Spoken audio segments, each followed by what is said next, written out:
Bueno, buenas tardes, qué lindo verles. Saludamos a todos los que están online. Qué bueno que se hayan podido conectar y tantos. Me gusta muchísimo que este tema haya despertado interés porque antes de estar aquí estábamos orando con la gente de la mesa de enseñanza y una de las oraciones era que se levanten apologistas que en este tiempo de tanta confusión puedan defender la verdad con argumentos y no con fanatismo. ¿Sí? Que podamos tener argumentos sólidos en un tiempo donde la verdad está siendo tan cuestionada y donde vivimos en la época de la posverdad, que cada uno dice tener su propia verdad. Necesitamos tener estos argumentos que hacen que nuestra verdad sea inamovible. Si bien no vamos a convencer a la gente con argumentos, porque eso es obra del Espíritu Santo, pero la apologética es una gran herramienta para el evangelismo, ¿sí? O sea, poder dar a la gente argumentos lógicos, racionales de nuestra fe. Muchas veces dicen que los que tenemos fe somos irracionales. Y a veces es así, porque a veces decimos, no, es blanco porque a mí me enseñaron que es blanco. Bueno, lo que dice Pedro es estén preparados para presentar defensa, ¿sí? De la fe. Cuando se nos pregunte cuál es la razón de nuestra esperanza, estemos preparados. Quiere decir que cuando alguien nos pregunte, nosotros podamos responder no con un no porque no o un sí porque sí, sino con un conocimiento concreto, con un conocimiento real de por qué creo lo que creo. ¿Por qué creo que Jesús es Dios? ¿Por qué creo que resucitó de los muertos? ¿Por qué creo en la Trinidad? ¿Por qué creo que Dios es el creador y no creo en la evolución? ¿Sí? Todas estas cosas vienen de una mente que busca amar a Dios con su mente y dar una respuesta a la gente que nos pregunta por qué creemos lo que creemos.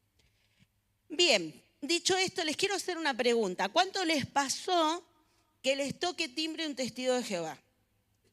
Levanten la mano alto. Ok, gracias. Los que están online pueden poner en el chat si les pasó. Ahora, ¿cuántas veces vino un testigo de Jehová a nuestra casa y no le abrimos la puerta? Levanten la mano. Ok. ¿Por qué no le abrimos? ¿Alguien se anima a contarme por qué no le abrió la puerta al testigo de Jehová? Shh, shh, no hablen, no hablen, no hablen, no hablen, que crean que no hay nadie. ¿Eh? Que ni el perro ladre. ¿Qué dijeron por ahí? Alguien dijo por ahí, Coti, no sé qué. ¿Cómo? Ajá. Que es inútil hablar porque no quiere comprender. Ok. ¿Cómo? Porque son pesados, son hartantes, pobres testigos de Jehová. Sí, a veces porque son inoportunos en el horario. Bueno, ese argumento estaría bueno. Está bien. Si justo está haciendo dormir los chicos, obviamente. Sí. Ajá, entonces no los dejes entrar. Ok, acá la hermana dice, lo repito, Moni, porque se está grabando, que a ella le enseñaron que no le diga bienvenido, no lo dejen entrar para que no la confundan.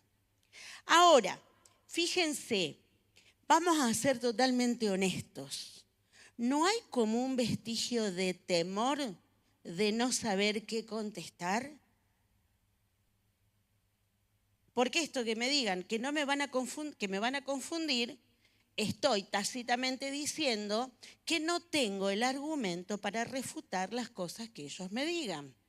¿Sí? Y esto estoy hablando de algo cotidiano.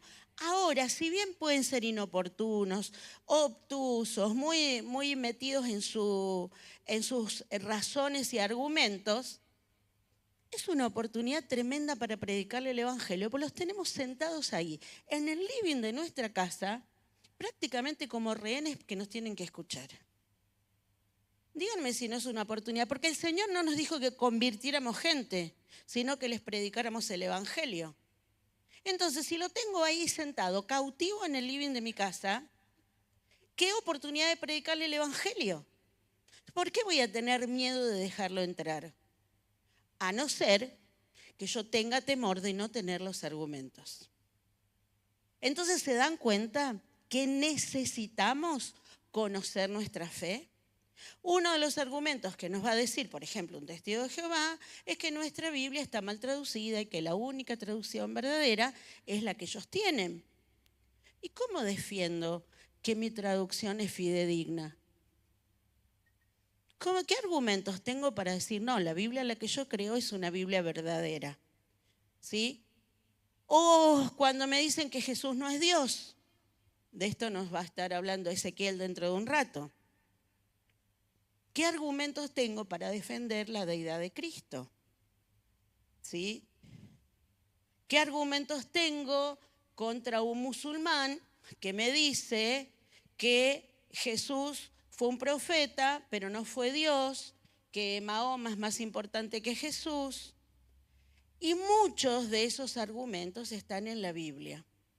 Pero he aquí el kit de la cuestión, que mucha gente cuestiona la Biblia. Cuando uno va a un ámbito académico, normalmente te van a decir que la Biblia está mal traducida. Y no académico, ¿sí? Porque hay gente que se cree académico porque vio un videito de TikTok. O sea, desgraciadamente el estándar de conocimiento ha bajado mucho. Entonces, hay gente que nos va a decir no, porque la Biblia está llena de contradicciones. Algo que a mí me gusta hacer cuando alguien me dice la Biblia está llena de contradicciones, le pregunto, ¿cómo cuáles? Porque la mayoría de las veces no saben qué decir. Simplemente están repitiendo un versito que se aprendieron. Cuando nosotros no tenemos seguridad de tener una respuesta, no nos animamos a preguntarle qué contradicciones. Porque no sea que yo le tenga que dar la razón, porque no tengo el conocimiento como para rebatir esas objeciones.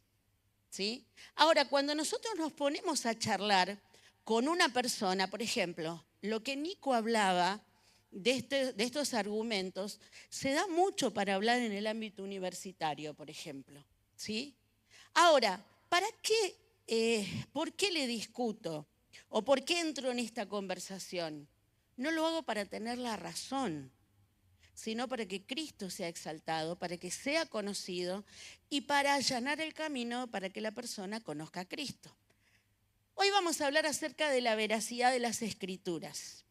¿Es verdad la Biblia? ¿Es verdad la palabra de Dios tal como la conocemos? Y quiero contarte que la Biblia es de confiar. Podemos confiar en la Biblia. Vamos a transitar esta clase y vamos a ver que la Biblia ha sobrepasado la crítica del texto, la crítica histórica, ha sobrepasado un montón de estudios y análisis que nos llevan a saber que la Biblia es verdad. Y vamos a hablar, en primer lugar, de la crítica textual. A ver si podemos hacer pasar las plaquitas. Vamos a ir a la crítica textual. ¿Qué es la crítica textual? La crítica textual es una parte de la lingüística que trata de los textos antiguos y de identificar la veracidad y la exactitud de la traducción de los textos antiguos. Vamos a suponer, Platón, unos cuantos cientos de años antes de Cristo, escribió un texto, ¿sí? Entonces, ese texto tuvo un tiempo, cuando nosotros escribimos, en esa época se escribía en pergaminos o en rollos de papiro, gracias. El material, como dijo Nico, todo lo que tiene un inicio tiene un fin, se desgasta, ¿sí? Y nos vamos quedando con ese material deteriorado. Entonces, ¿qué se hace cuando nosotros tenemos un texto que se va deteriorando? ¿Qué se hace si queremos preservar el texto? Hacemos una copia, ¿sí? Ahora, vamos a ir a la antigüedad. Esa copia, ¿cómo se hacía? ¿Le sacábamos una foto? No. Entonces, ¿qué hacíamos? Se transcribía, se hacía una transcripción manual. A la primera copia, al primer texto, le vamos a llamar el texto autógrafo, que no es el autógrafo que nos da el cantante o el famoso, ¿sí? es el texto autógrafo. Entonces, fíjense en el gráfico. Nosotros tenemos un texto X escrito 500 años antes de Cristo. Esa copia se ha ido deteriorando. Tenemos la primer copia, ¿sí? Se hicieron más copias. Y la tercera copia, que dice copia estante, ese estante no es de un estante, sino de la copia que está, de la copia que nos llegó. Entonces, fíjense que la copia que nosotros nos llegó es del año 500 después de Cristo, no, 1000 debe ser más o menos a esa altura del año 1000 después de Cristo. ¿Sí? ¿Sí? ¿Me van siguiendo hasta ahí? Ok. Cuando la copia que nos llega a nosotros está más cerca del autógrafo, o sea, del documento original, tenemos más posibilidad de que el texto sea genuino. ¿Por qué? Porque en las sucesivas copias se puede ir deteriorando y cambiando. Esos mínimos cambios, si se traduce 50 veces, y en esas 50 veces que se tradujo hay un mínimo cambio, cuando nosotros tenemos la copia estante, esa copia puede estar en alguna medida tergiversada, porque son 1000 años, es muchísimo tiempo, ¿sí? Por otro lado, tenemos la distancia entre el autógrafo y la copia que nos llega a nosotros, ¿sí? ¿Lo tienen? Guárdenlo. Por otro lado, tenemos la cantidad de copias que nos llegan. A mayor cantidad de copias, ¿qué podemos hacer con esas copias para saber cuál es el texto original? Compararlas, ¿sí? Entonces ponemos los textos a la par, a ver cuál dice guerra y cuál dice, otra palabra. Si 50 de los manuscritos que tengo dicen guerra y uno dice otra palabra, seguramente este es el verdadero, porque es la palabra que se repite en más cantidad de manuscritos, ¿sí? Entonces, a más manuscritos, más posibilidad de entender cuál es el texto verdadero. Y a menor fecha de la copia estante al autógrafo, también. Porque quiere decir que hay menos copias intermediarias. ¿Me siguen hasta ahí o los confundí? Lo último, que la distancia entre el autógrafo y la copia estante, cuanto menor es esa distancia, nos da a nosotros la posibilidad de una mayor exactitud de la copia. O sea, no ha tenido tiempo de que la copia se pervirtiera. ¿Ok? ¿Estamos hasta ahí? Bien. ¿Saben qué es, por ejemplo, Homero? ¿Saben quién fue Homero? Homero fue un escritor antiguo que escribió, por ejemplo, la Ilíada y la Odisea. Bien, de la Ilíada creo que tenemos aproximadamente 1800 copias, ¿sí? Del Nuevo Testamento tenemos aproximadamente 25.000. Pero Homero escribió como 500 años antes de Cristo, mientras, y la copia que tenemos más cercana es ya de entrada la edad actual, ¿sí? O sea, no tengo exactamente ahora el dato en la mente, pero creo que es del año 300. La copia estante, o sea que tiene como 800 años de diferencia. Manuscritos que nosotros tenemos del Nuevo Testamento, que tenemos porciones, algunos son del segundo siglo, años 100 y algo. ¿Cuánto tiempo había transcurrido entre que se escribió el autógrafo? 25 o 30 años. Todavía estaban vivos los que leyeron la carta o el texto original del Nuevo Testamento, todavía vivían cuando se hizo esta copia. Cuando nosotros tomamos todos los textos parciales o totales del Nuevo Testamento y los comparamos, vamos a encontrar que podemos calcular el texto bíblico, el del Nuevo Testamento, en un 99,9% de exactitud. Nos queda ese 0,1 que no influye en la doctrina, porque tienen que ver con comas, con preposiciones, con conectores, ¿sí? Pero que no cambia absolutamente nada doctrinal.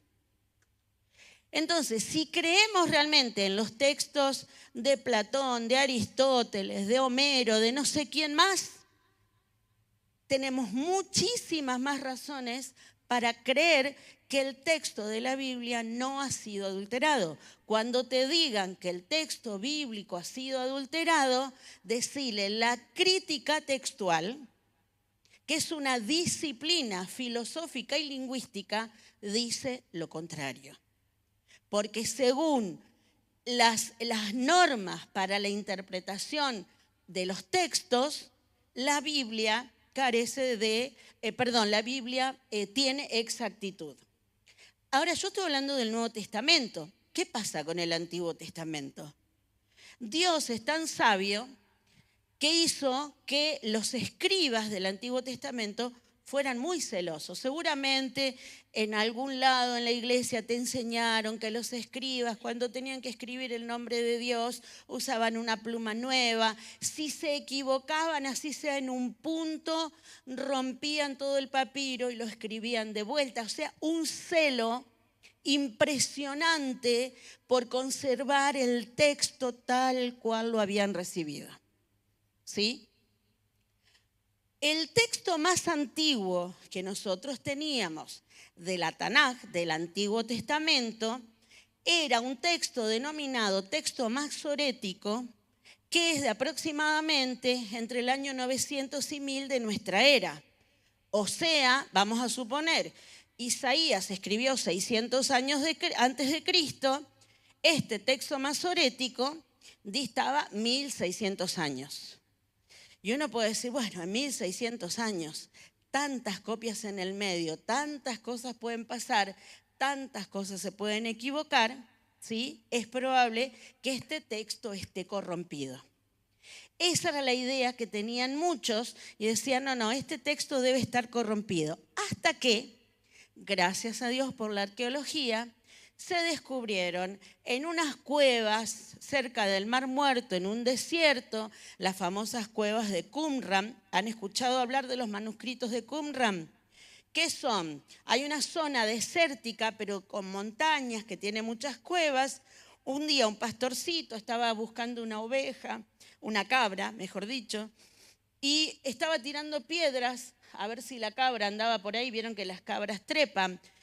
Y cuando tira, entra la piedra a una cueva y escucha ruido de algo roto. Entonces sube a la cueva y encuentra tinajas con rollos.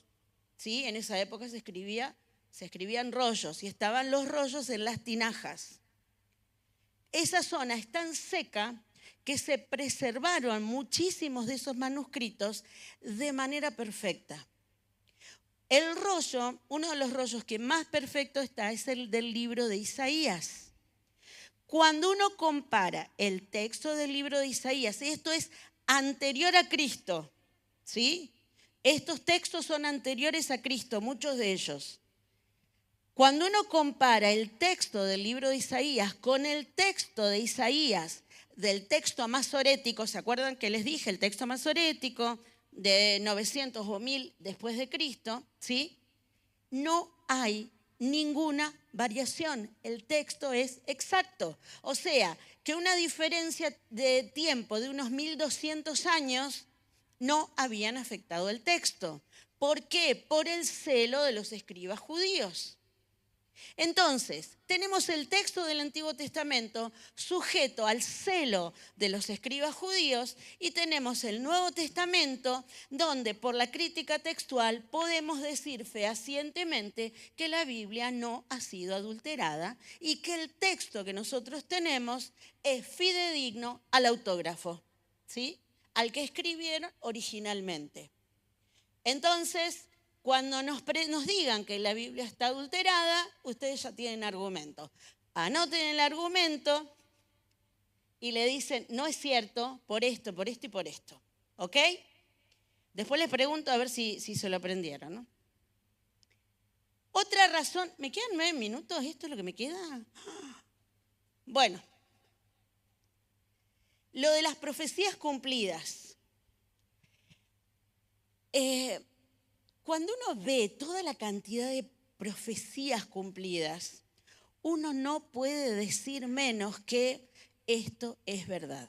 Leía, yo tengo una Biblia, que es la Biblia de estudio, la Biblia apologética, y tenía un estudio, no recordé el nombre, no tomé el nombre de la persona que escribía, pero decía que había tenido una discusión con una persona, un intelectual, que no creía en el Antiguo Testamento. Entonces, esta persona le dice, te voy a dar algunas características y vos me vas a decir de quién hablo. Entonces le dice, nació en Belén, de una madre judía, de una madre virgen, perdón, fue descendiente de David, fue crucificado, lo vendieron por 30 monedas de plata, no sé, le dijo una serie de cuestiones y le dice, ¿de quién estoy hablando? Y de Jesús, le dice este hombre. Bueno, te quiero informar, vos que decís que el Antiguo Testamento no es palabra de Dios, que lo que te cité son versículos del Antiguo Testamento. ¿Sí?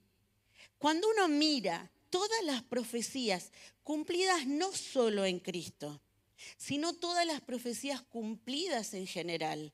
Cuando nosotros leemos en Daniel 9, por ejemplo, que dice que va a venir primero un león alado, está hablando de Babilonia, ¿sí? Después que viene el leopardo de 4 cabezas, que corre súper rápido, y ese leopardo nosotros sabemos por la historia que es Alejandro Magno, que corrió muy rápido. ¿Y por qué 4 cabezas? Porque Alejandro murió muy joven y su reino o imperio fue dividido en 4 generales, ¿sí? Después dice que se levantará uno más poderoso y habla del oso, que es Roma, ¿sí? O lo podemos también traer al futuro imperio del anticristo. Tenemos tantas profecías cumplidas que yo no sabía cómo hacerlo a esto, porque me gustó lo de la moneda de Nico, y me gusta lo de la estadística, porque el cálculo de probabilidades es un cálculo que se realiza dentro de la estadística. Es la probabilidad de que un hecho suceda. Vamos a suponer que nosotros llenamos este salón. ¿Cuántos metros cuadrados tendrá? No tengo ni la menor idea. ¿Alguien sabe? Nadie sabe de arquitectura. 400 metros cuadrados. Ok, tenemos 400 metros acá, 400 metros cuadrados. Vamos a suponer que yo tengo un montón de monedas de 10 centavos y tengo una de 5 centavos. Y lleno este lugar hasta 20 centímetros de monedas de 10 centavos y pongo una sola moneda de 5 centavos. ¿Qué probabilidad creen ustedes que hay de que al primer intento de que yo meta mi mano, saque la moneda de 5 centavos al primer intento? ¿Les parece que es posible? No. El cálculo, cuando es imposible, ¿sí? Cuando se hace ese cálculo probabilístico, cae dentro de lo que la estadística habla de imposibilidad. Que en una sola persona se cumplan 8 profecías, elegí las 8 que quiera de Cristo, ¿sí? Nos da un número que es igual a 1 por 10 a la 17. Para los que no se acuerdan del secundario, que es 1 por 10 a la 17, es un 1 seguido de 17 ceros. ¿Sí? Yo no sé ni cómo se nombraría un número un 1 seguido de 17 ceros. Bien, vieron que la provincia de Córdoba es grande. Para que se cumpla, o sea, para que ustedes se den una idea ¿cuánto sería 1 por 10 a la 17? Sería como si a 2 provincias de Córdoba, el territorio de 2 provincias de Córdoba, le pusiéramos monedas de 10 centavos hasta una altura de 20 centímetros. Sí. A ver. Son 416 metros cuadrados, ajá, pero no midieron lo cúbico. Entonces, si tú tiendes las monedas aquí, es difícil hallar una, solamente en el tendido vertical. Pero si lo haces cúbico, entonces llenarla y poner una sola moneda es mucho más difícil que eso. Exacto. Gracias, muy amable. Entonces, imagínense lo que nos dice él y lo que dice la estadística, que se hace mucho más difícil encontrar esa moneda, o sea, es una imposibilidad. Es imposible, a no ser que Dios interviniera, que en Cristo se cumplieran, que en Cristo se cumplieran 8 profecías. Bueno, les comento que en Cristo se cumplieron más de 8 profecías. Y tenemos por lo menos, así bien firmes, 48, más las que faltan cumplirse. ¿Saben qué probabilidad hay de que en una persona se cumplan 48 profecías? Hay 1 por 10 elevado a la 157. O sea, 1 seguido de 157 ceros y que a la primer saquen la moneda de 5 centavos. Les cuento que todo el número, más o menos, que calculan los astrónomos de estrellas que hay en el universo es de 1 por 10 a la 25. Así que fíjense que estamos hablando de 1 por 10 a la 157. Es un número imposible de imaginar, pero en Cristo se cumplieron todas esas promesas. ¿Se dan cuenta qué increíblemente maravilloso es el texto de la Biblia? ¿Sí? Y a esto podemos sumarle la confirmación arqueológica. Tenemos un montón de cosas que respaldan. Hay gente que dice, pero tal cosa no está respaldada por la Biblia. Es cierto, no todo lo que tenemos en la Biblia tenemos un registro arqueológico, pero no hay absolutamente ningún registro arqueológico que contradiga la Biblia. No se encontró absolutamente ninguno. Fuera de eso tenemos muchísimas cosas. Por ejemplo, hasta el siglo pasado, los estudiosos decían que el pueblo hitita era una invención de los judíos, que los hititas nunca habían existido. Hasta que a fines del siglo XIX y principios del siglo XX encuentran los restos de la civilización hitita, que fue un imperio, en la península de Anatolia, en la actual Turquía. Entonces los estudiosos y sabios, como Dios avergüenza la sabiduría de este mundo con la necedad de los hijos de Dios, tuvieron que admitir que los hititas no eran invención de la Biblia, sino que eran verdaderos. Y así tenemos ciudades como Jericó, que tenemos los muros derribados hacia afuera y no hacia adentro, ¿sí? Lo que hace más fácil que hubieran, dice, subieron. ¿Por qué dice que subieron por el muro? Porque el muro se derribó hacia afuera, entonces ellos pudieron trepar ese muro. Los registros arqueológicos, hay un cilindro, hay una plaquita por ahí que puse de los registros arqueológicos. El cilindro de Ciro antes se escribía en tablillas de barro, ¿sí? También se dejaba con cuneiforme, se marcaba como formitas de cuña, ¿sí? Y en el cilindro de Ciro, el rey persa, que dejó volver, según nosotros tenemos entendido, por Esdras y todo lo demás, que dejó volver al pueblo de Israel, en el cilindro de Ciro habla de que Ciro colaboró en la construcción de los templos de dioses de otras naciones que eran vasallas, tal cual como la Biblia nos dice, ¿sí? No hay absolutamente, por cuestión de tiempo no lo vamos a seguir diciendo. Quiero mencionarles brevemente también la coherencia. Mira, ese es el cilindro de Ciro, ¿sí? Yo les puse ahí, pero no lo vamos a hablar, algunas de las cosas confirmadas por el registro arqueológico, ¿sí? La coherencia interna que tiene la Biblia.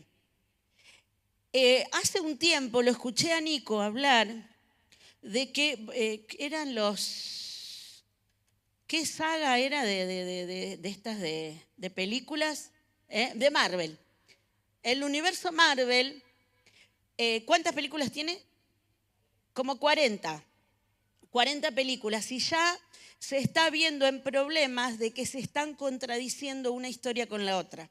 Les cuesta mantener la coherencia y el hilo, ¿sí?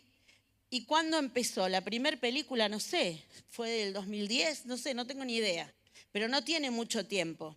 Bueno, la Biblia fue escrita en 3 continentes, ¿sí? En África, Europa y Asia, en un lapso de aproximadamente 1500 años, por 40 autores diferentes que tenían oficios completamente diferentes. Hubo sacerdotes, reyes, médicos, bueno, un montón de profesiones. Piensen ustedes la que se les ocurra, profetas, pero toda escritura es inspirada por Dios. Entonces hay una coherencia, una palabra que a Ezequiel le gusta mucho, la metanarrativa del Evangelio, es la metanarrativa de la redención.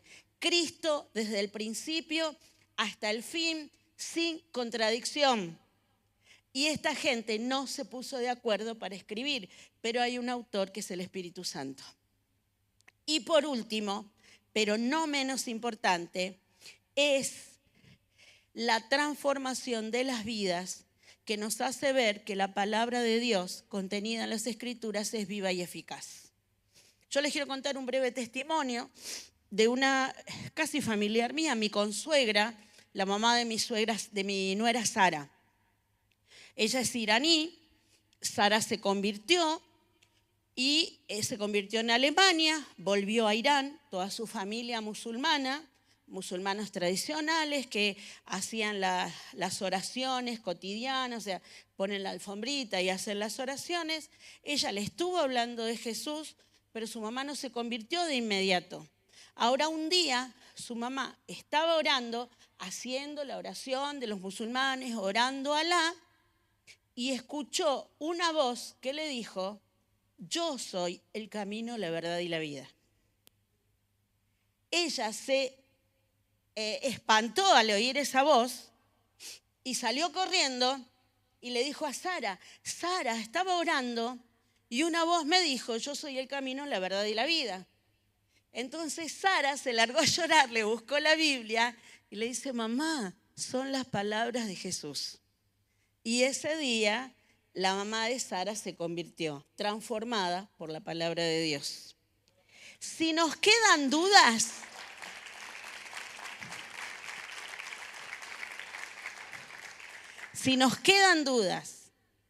de la veracidad de la Biblia, tenemos miles de testimonios de vidas totalmente transformadas. Gente que queriendo destruir las Escrituras terminó conociendo al Dios de la Escritura, porque la Escritura lo llevó a Cristo. La Escritura nos revela a Cristo. Es la verdad y la vida, ¿sí? Ahora, si nosotros sabemos todo eso, no nos queda más que rendirnos y decir: Señor, quiero ser fiel a la letra de tu Escritura, quiero conocerla, quiero aferrarme, quiero conocerte a través de eso, ¿sí? Y voy a ser intencional en crecer en el conocimiento de tu voz escrita. Y les quiero dejar simplemente un versículo para terminar. La hierba se seca, la flor se marchita, pero la palabra de nuestro Dios permanece para siempre. Dios les bendiga. La Biblia es fiel.